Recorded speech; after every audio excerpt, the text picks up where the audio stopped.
First Amendment.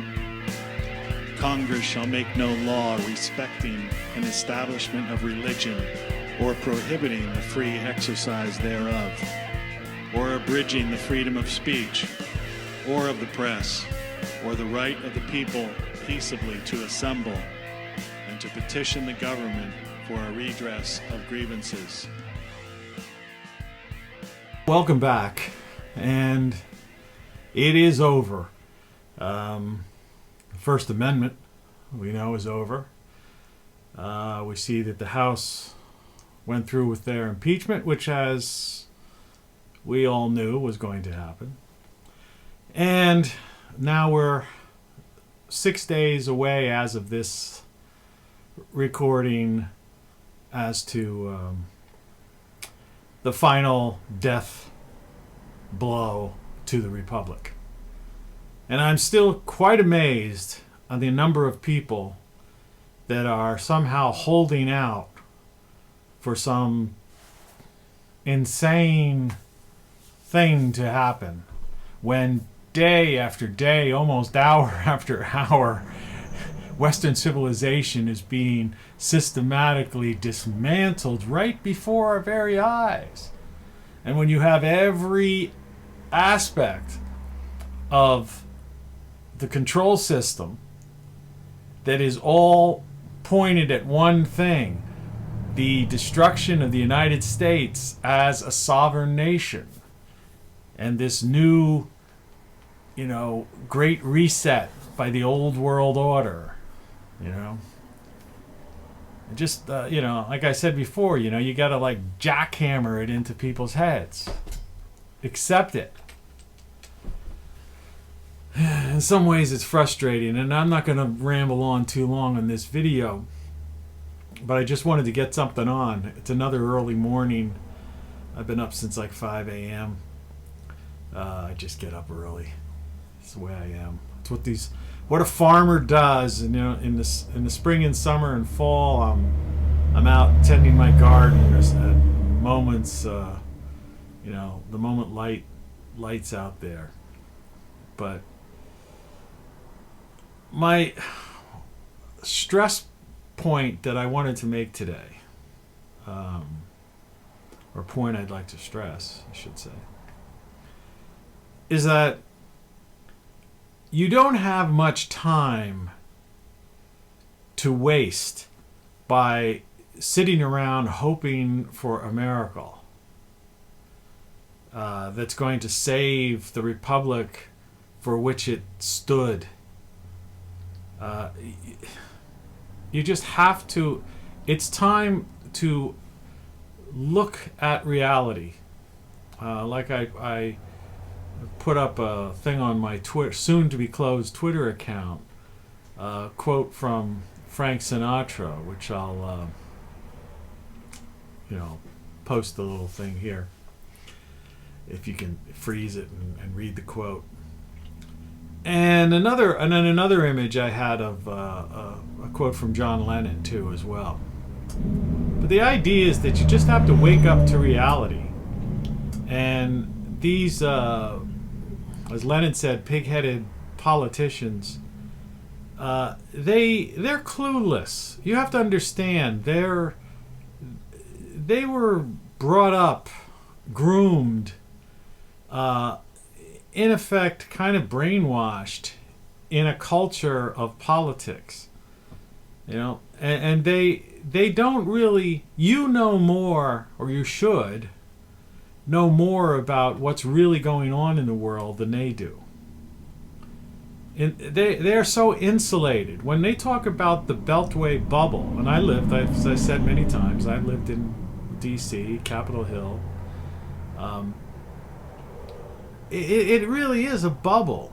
It's all the news media, all the paper you get. The paper you get is the Washington Post. All the new, you turn on the TV for the weather or whatever, and a newscast, it's all DC stuff. That's what they live and breathe for. They're surrounded by it. They go to parties. Everything they do, they don't know what's going on. They're out of touch. They're no longer, do they just get a salary because of all the lobbyist money and everything and all the perks? They all become multimillionaires. And once you become a multimillionaire, you have no touch with, you're out of touch with reality. When I lived in Malibu, California, we hardly knew what day it was. We were focused on, we would do creative projects, but when we weren't doing projects, we were just living life. People were calling, hey, it's another beautiful day. What do you want to do? You're looking out over the ocean. And, it's that kind of thing. You pay no attention to other things. And I think I wanted to started to touch on this earlier, and maybe years ago in a video I did this, but if I'm repeating myself from someone who watches these things, but so few people watch these things, so repeating something is meaningless. But I was trying to explain that there are so many different things that people do with their time besides politics. And those who are watching this video may be watching it because they have an interest in politics of some kind, or they're caught up in politics as pop culture, or they're concerned about their own future, and they want to somehow do something, or keep the faith, something's gonna happen, whatever. Trust the plan. You've heard all the slogans. But what you need to understand is that the majority of Americans, and people even around the world, we'll start with, like, in Europe, soccer for football, footballers as they call them over there. But in America, it's the same thing. You have people who are into sports. Sports represents a big part of their lives. Instead of them worrying about all sorts of details about politicians and Comey and Russian hoaxes and all that kind of stuff, focusing on numbers of votes in Georgia or where have you, they're focused on stats of baseball players, football players, hockey players. Any chance they get, if they're close to a city where they have their own home team, they're going to the games. At least they were, and now they're back to watching it again. And so you have the sports people. Then you have a big chunk of Americans that are into gaming. And they spend most of their time. If they have jobs, they come home and, they grab their, Mountain Dew or whatever, and or energy drinks, and they sit there on their sofa or gaming chair, and away they go and game until they get tired, go eat something while they're playing a game. They got a headset on, they're involved in these multiplayer type things, and that's their life till they get tired, and then they crash, get up, take a shower,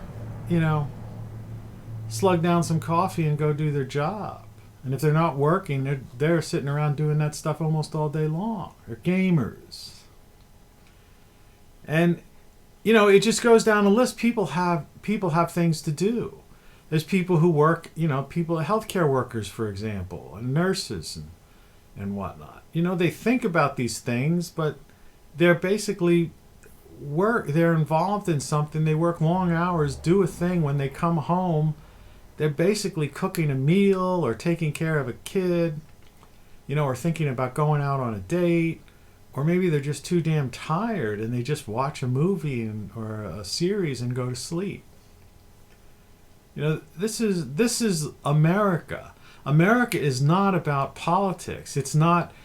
Most Americans, like I try to say, when you look at ratings, when you know that only 1% of Americans, according to the actual published ratings, are watching MSNBC, CNN, and Fox combined during the daytime, that means 99% of the people are doing and watching something else.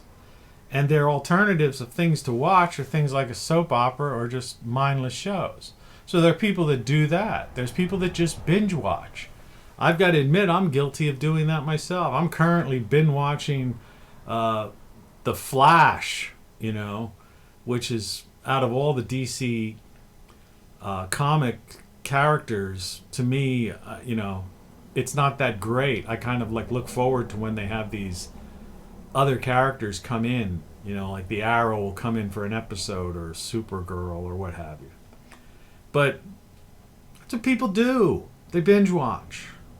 Then there's YouTubers, people like me that are making a video. This one happens to be in criticism of people that are obsessed with politics, but there's people just making videos about all kinds of stuff. In fact, if you catch my videos in a couple of months from now, they'll be basically garden videos with a little commentary over top of that, and I'll do that for around half the year, and that's what people do.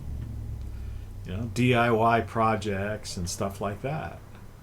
There's people raising families. There's people who are, heavily into the dating scene. There's people that, sit around and drink. I mean, there's a million things. I mean, it's, people, they do stuff. People travel. They go places. I know we're in a lockdown, but, people have all kinds of things that they put their focus on. People who are very active in their church communities, so religious people. And that's their primary focus. And they put a lot of time in that, extra hours into that sort of thing. And the list goes on and on and on, and you could name a dozen more things that people do have as their primary focus. None of those things are going away.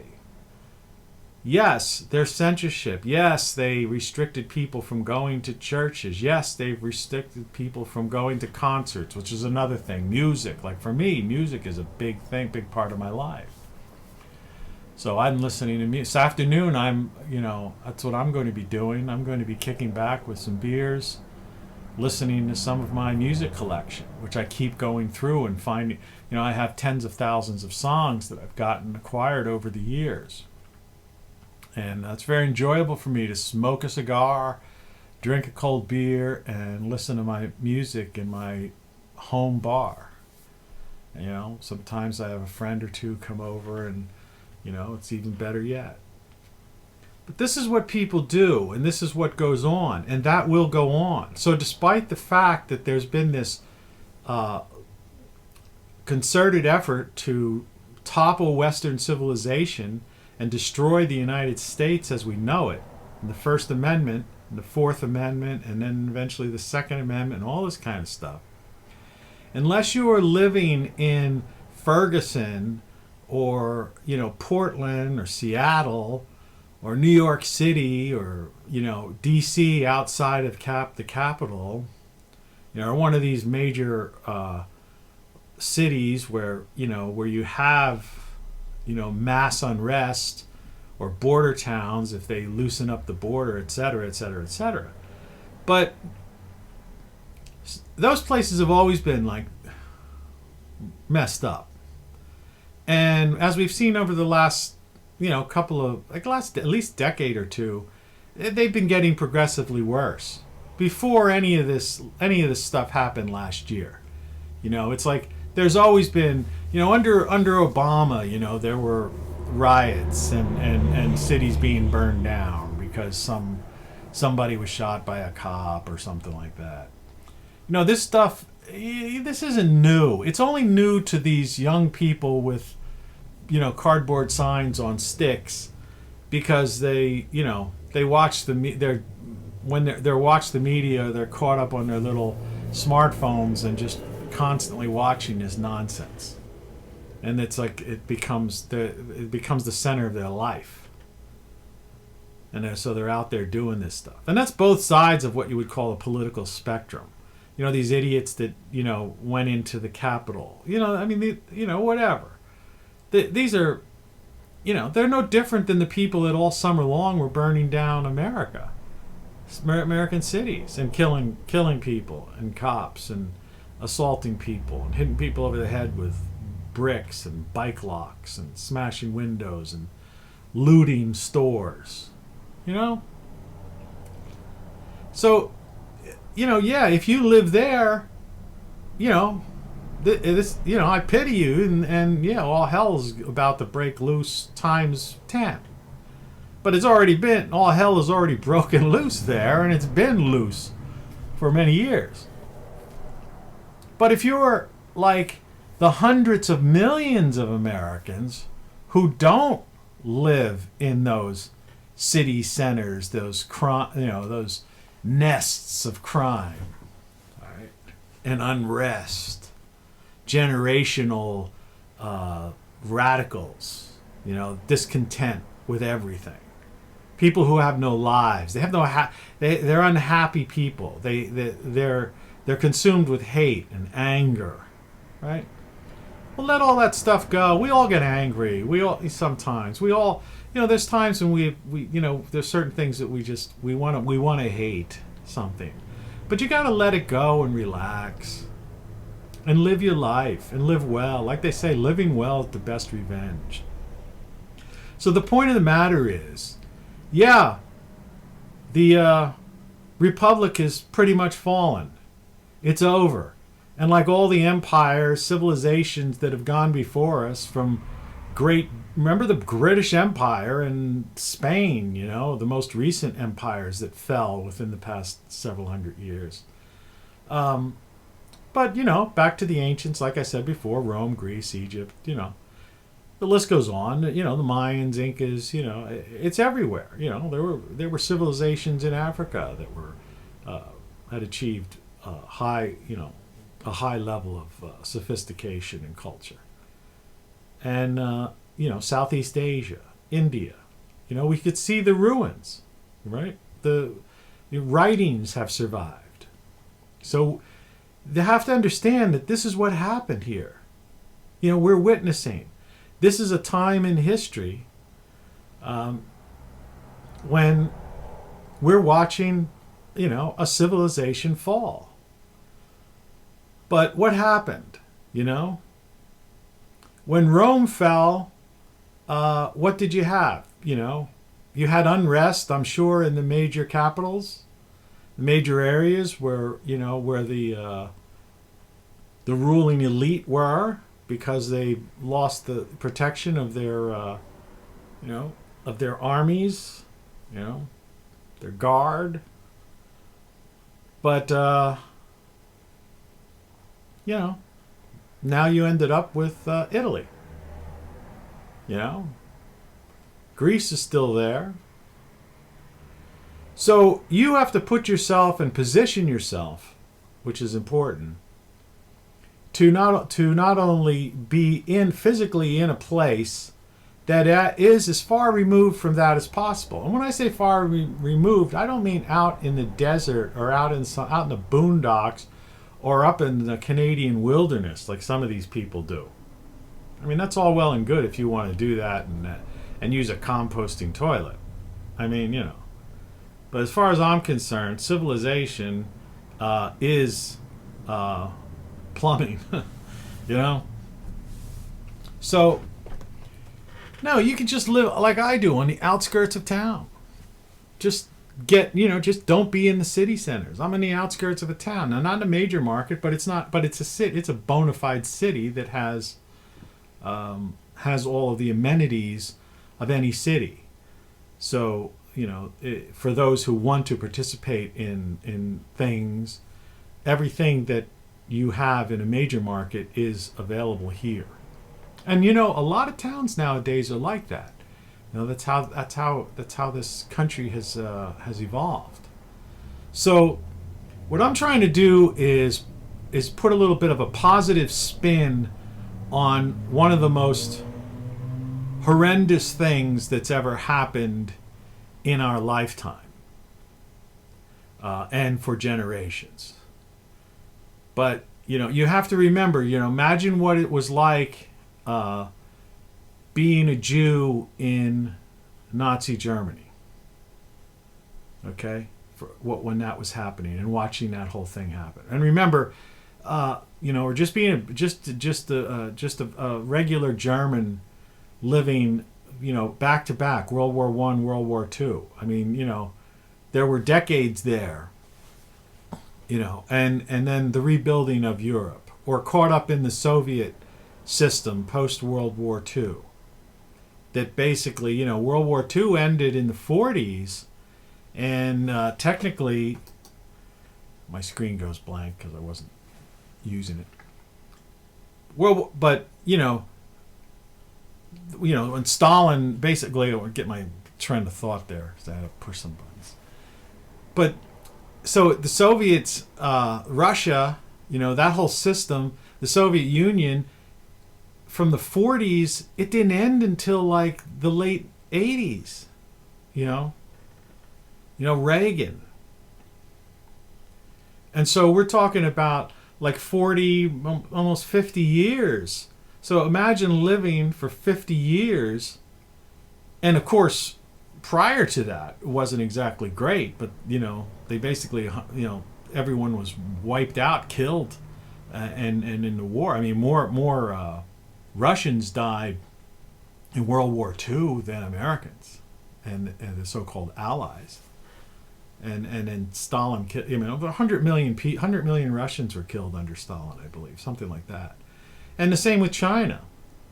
The revolution over there, like 100 million people killed. And life was miserable, for 100 years. So this is where we are right now. Now, all that said, the idea is the people that survived, and I've known people, who, were in Russia at that time. I've traveled around the world. And the idea is that the people who survived used their heads. They saw what was going on, and they found a way to live life and live the best they could, and be, and just try to get through the worst part of it. It's even like even under someone as evil as Hitler, the reign of Hitler, World War II didn't last all that long. It was just several years, really. Several years of absolute horror, murder, terror, gulags, concentration camps, death camps, and all that. And, however, it was just basically a handful of years of So the idea is, but this isn't World War III. This isn't going to be a civil war, as people say. Those things, if you were living in these places this past year around America, where the cities were burning and people, these Antifas and BLMs were just looting and pillaging and doing whatever the hell they wanted to, assaulting people, kicking, these videos of people being kicked in the head and just crazy stuff, dragged out of their cars and beaten. Well, that would be the same as being in living in the Soviet era or China during these times when they were doing the same thing. But don't live there. Don't be in New York City. Don't be in these places. Don't, thing people don't understand, Pacific Northwest in this has always been an anarchist haven for many, many decades. So you have generations of people. This is no new thing. This wasn't like they were rioting under Bush, under Clinton, under Obama, and of course under Trump. There was nothing to do. People pretended it has to do with politics. The sign may change, and the agent provocateurs and the opportunists may kick in some money and say, hey, take this flag with you out there, or put this banner up there, or spray paint. These guys come in, the agitators, and they'll come in and spray paint some slogan that happens to be topical to make it look. But anyone who has any concept, who has been alive for more than a couple of decades, knows that, those little things spray painted on a police building or a public statue or something, they change, every so many years. These are just it's like advertisements, because that's what propaganda is. It's all advertising and propaganda is the same thing, just two different names for the exact same process. It's like public relations is in there too. So what I'm trying to say is that if you're an anarchist, live in the Pacific Northwest. If you're the type of person that just wants to live your life, live well, and listen to music, enjoy nature, do whatever, be with friends, family, have a nice house, or whatever, do the things you want to do, the real things in the world, not live the lives of the so-called rich and famous. In other words, not have such idolatry, of these, the cult of personality of some political or entertainment figure. You see? You got to let that go. They're people. They're just frickin' people, man. They got to save themselves. Like Trump, for example, he's got more problems dealing with keeping his family and his businesses afloat because of all these people who are going after him. He's got no time to do anything else. He's done. They just impeached him for the second time. See, the Washington Post, New York Times headlines are ridiculous, insanity. So, like I said, hundreds of millions of you out there, just live your life. It's over, okay? This empire has fallen. It's been taken over. The coup is successful. There is no plan to trust. Nobody's coming up, That, you have to get that through your head. And the sooner you do, the better. So if we ever do get that other $1,400 balance from the $2,000 we were promised by these guys, these socialist, Marxist, radical leftists, use it to, make your life better in some way, shape, or form. And for crying out loud, just, I'm quitting Twitter. I quit Facebook a couple of years ago. I don't know how many years ago. I do YouTube as long as they keep me on. Otherwise, there's always BitChute, I guess. But then again, I may get tired of this, and I may just live life myself. Like I said in my last video, there was life before the smartphone and Facebook and social media. All these things didn't even exist a dozen or so years ago. And if they did exist, not if, in their infancies, they were local, like tiny little things, like MySpace. It wasn't the national obsession the way it is now. Politics wasn't the national obsession. Every now and then, if there was a big event, people might focus on it. And then once that event calmed down or whatever, then people went back to living their lives. And what I'm saying now is it's time to get back to living your life.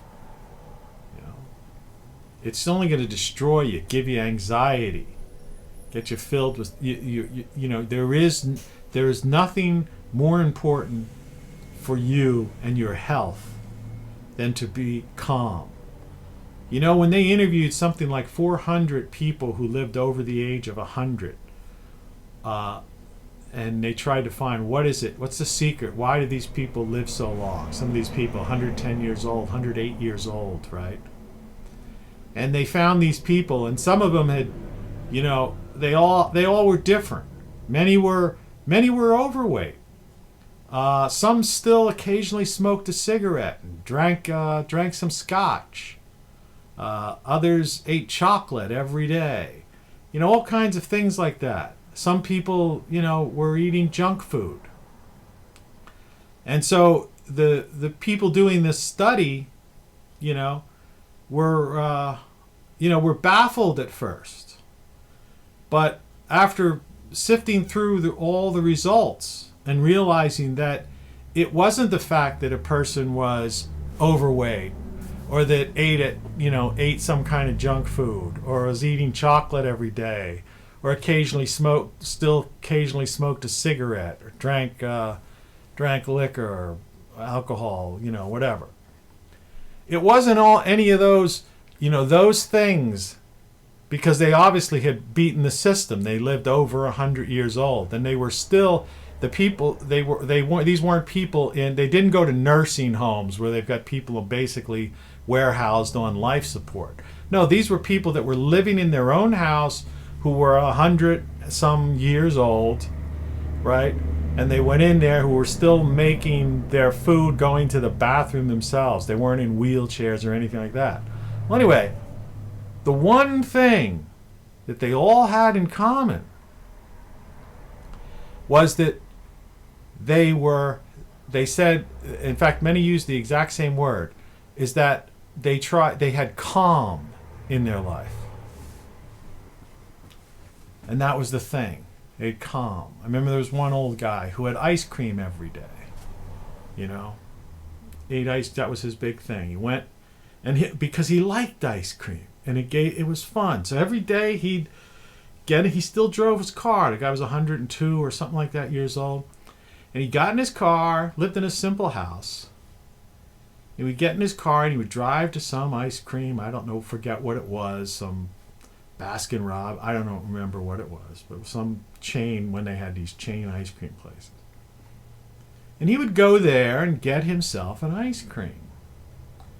And to him, that was relaxing, that was calm, it was an enjoyable experience.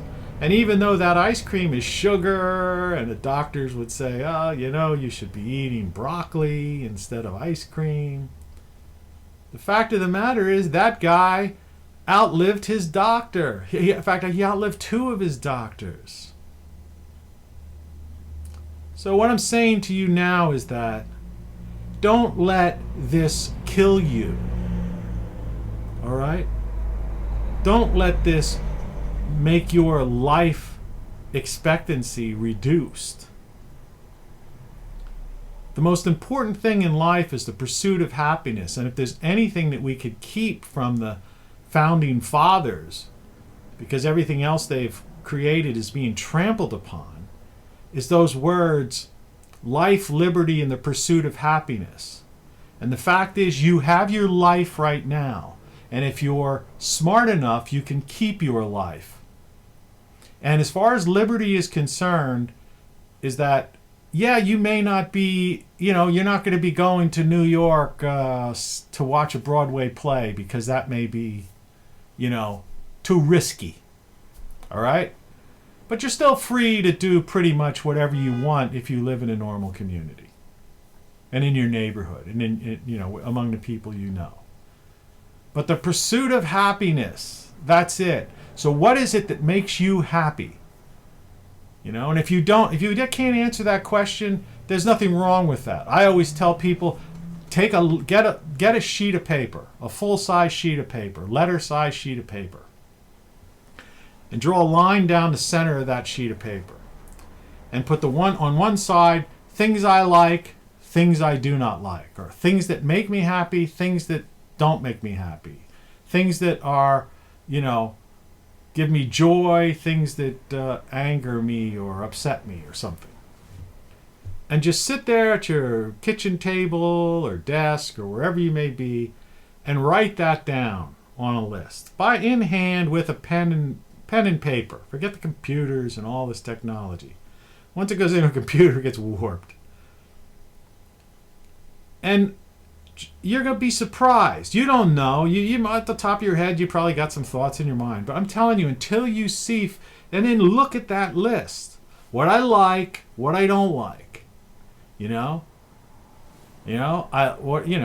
then that's it. I like my house. I like my apartment. I don't like my apartment. I don't like living in such and such a place. I like, music. I like, I like this. I like that.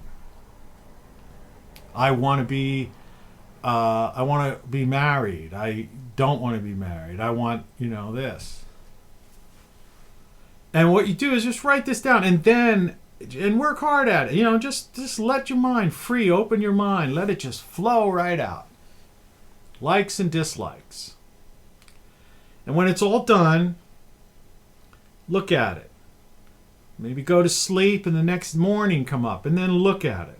And what you're going to find on that piece of paper is the map for the rest of your life. Because all of the things that are on the things that you don't like, you need to subtract from your life or work to subtract them from your life. And all the things that you like, if you don't have them in your life, you need to try to bring them into your life. And nowhere on that sheet of paper should it be is I don't like that Donald Trump was impeached, or I don't like the Democrats, or I don't like you see, that's not a thing. That's your problem. Okay? That's not you. Unless you're related to someone in politics, that you have no business. You're wasting your time. You have no business even dealing with that. The same celebrities. You don't know them. You don't know them. It's like I had there were times when I was, at the forefront of, on the edges of fame in certain areas when I was in LA and New York and different things and different projects I've worked on and stuff where people would gather around me or want to be seen with me or want to suck up to me, and I'd be like, I'm nobody, I'm just a guy, I'm not into that game. I don't play that. Homie, don't play that. So take the time to do that. And you don't get change over life. If you hate the place you live, it's not like something you could just get up and go. You may have a mortgage, or you may have a lease. There may be other situations. If you hate your job, it's like, you need the income. But the point is, take steps. I'm going to tell you just how I did it. 5-6 years ago, I was paying, it would cost me a couple $1,000s a month, just to live, right? I had my rent was high, my expenses were high, and I knew, and the place I was living was not, I wasn't happy with it, and it wasn't like, I knew it wasn't going to be a forever place. The building could be sold, rents could be raised even more, I could have to move. In other words, I didn't have security. I didn't have long-term security. And so I said, I've got to get a house. And I also decided that, hey, I'm not young anymore. So I want a place that's going to be mine. I want a place I could retire to. I want to play loud music, and I don't want I play guitar too. I don't want neighbors banging on the wall or calling the cops on me because I'm playing music too loud. I want to do whatever I want to. I want to be free. So I looked. Actually, on one of those online real estate places. I searched. I had some ideas of some different areas. This isn't the perfect place, believe me. If I had my choices, maybe I might have even gone someplace different. But all that said, I'm free. I found a very inexpensive place to live on the outskirts of a town where I have access to things that I need. Last year I had cancer surgery, and I happened to be close enough in an area to where I was able to get, first class service. And fortunately, I just had the first year, every 3 months you have to have blood tests, then it goes down every 6 months. I just finished my first year of being cancer free. And so the idea is that, so I found a place that basically saved my life, where I grow my food, I'm happy, I could do what I want, I could play loud music, all those things. Is it ideal? No, it's not. I don't know a lot of people around here. You know, I have a couple of friends who visit occasionally, that's it. But pursuit of happiness. And every day, and I'm always doing things, and that's like one of my things now that I do, is I'm constantly, in fact, this past couple of weeks, I'm tweaking things all the time. You know, to try to make life better, more comfortable, or more calm, you know, and happy. And that's what I'm saying. So make those lists, the likes and dislikes, and just start eliminating all the things that are bringing you down, the things you don't like in your life, and find ways of getting those things that you like and bringing those things into your life. Will you have setbacks? Yes. Life is all about that. Will it be a struggle? Yes. You know, I had a struggle, you know, getting on my mortgage and stuff. Because at the time they said, well, you don't have bad credit. I wasn't a big credit card user, you know. And they said, it's not that you have bad credit, it's that you really don't have credit because you don't use it enough. So, you know, and I had to, you know, wrestle. It took me like 2.5 months to get approved for my mortgage. But I did. And now my mortgage, taxes, insurance, like I say all the time, because to me, it's just worth repeating, is less than $200 a month. I went from spending like $2,000, you know, and, you know, I mean, I just cut my costs down to so little.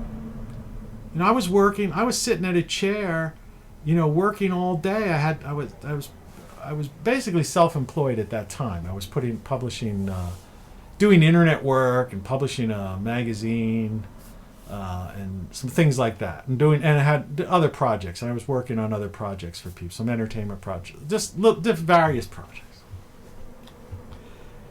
And I was killing myself. I was because I was sitting still. I was gaining weight. I wasn't living a healthy lifestyle, and I wasn't really happy. And I was working 16 hours a day. It was a drain. I'm sitting there drinking diet sodas, you know, caffeine drinks, sitting at a computer all day long.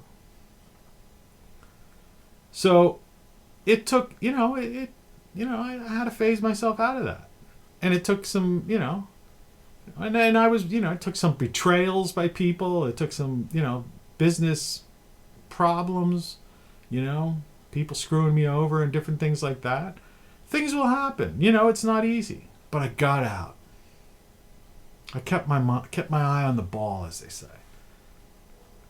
And I planned it, and I thought about it. And that was the thing I looked forward to, which is another thing they say about longevity, is that the people that are, you know, live the longest also, not the people of the hundreds, but people in general, people that make it into their 80s and 90s, is that every day they wake up and they have something to look forward to doing.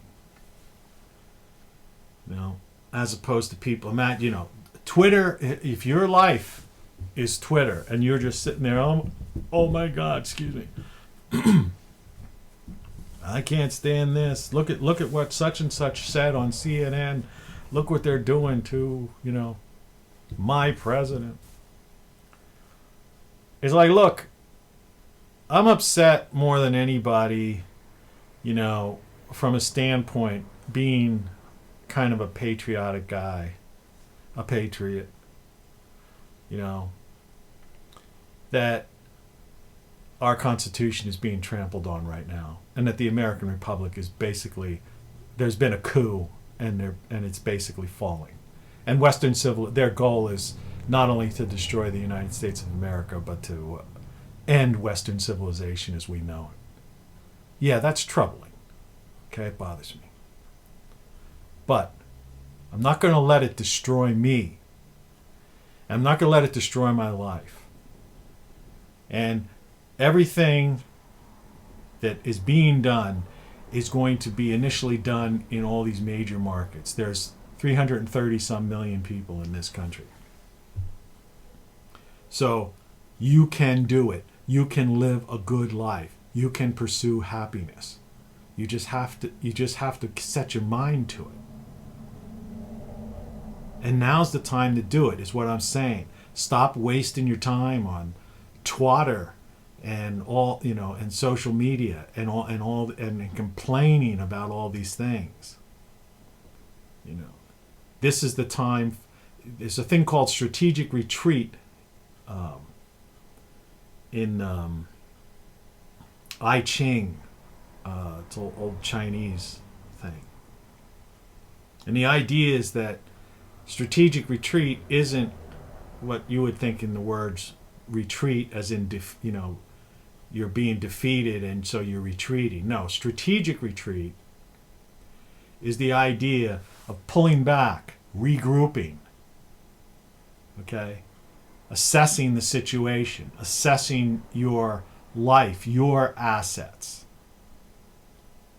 And then, when the time is right, proceeding forward in whatever is the right way to do for you and your family, your community, or even country.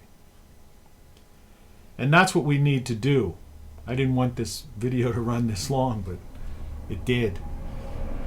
Anyway, I think I think I drove that home. It started out a little bit slow, but here towards the end, I think you got it. So that's the message. You can, do it. Get out of it. Don't let this eat away at you anymore. All right? It's done. The Trump family will take care of themselves, okay? And besides, there's nothing they can do for us now. Everyone's against them. Well, what about the 75 million people that voted for? Yeah, they're not against them, but we're people. We're just people. We're not Congress people. We're not senators, right? We don't work for the CIA. We're not in charge of district courts. We're not DAs. Those people are all against that. They're all into this coup, this takeover, give UN, World Economic Forum, Great Reset stuff that I've been spewing out, ad infinitum over videos over the past couple of months. And go back. Some of them were great and explained it pretty well. There's not going to be that. None of that stuff's changing. So look to yourself, look to your family, friends, or if you're by yourself, just, I am, me and my cat, wherever it is. Usually the cat makes a jump up here by now, but yeah, just live life, live well. And if you really have some kind of thing eating at you in your brain, remember that line, living well is the best revenge. All right? Peace out. Cheers.